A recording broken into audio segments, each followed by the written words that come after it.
So guys, gumagawa ko ng bonsai malunggay. Yan. So, ang gagawin lang natin, hanap tayo ng malunggay ng mga, alam niyo parang matanda na, hindi na masyadong nagbubunga, hindi na masyadong nagbabranch yung nagsasanga. Kunin lang natin, tapos putulin natin. Tapos, kailangan natin ng kape. Yes, kape. Ibubudbud natin yan dito. Diba? Weird, no?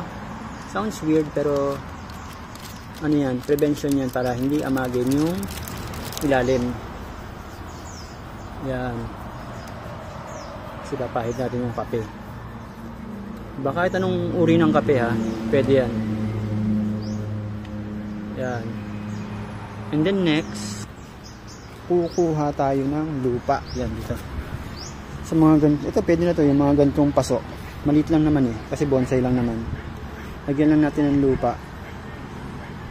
So kahit yung mga balde nyo dyan, yung mga sirang balde ng pintura, yung mga butas na pwede yun.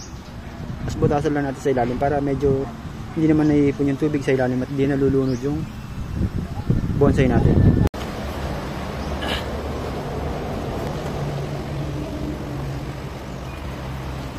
Lalagay lang natin ito dito. Ganyan. Tapos yung paligid, lalagyan natin ng lupa.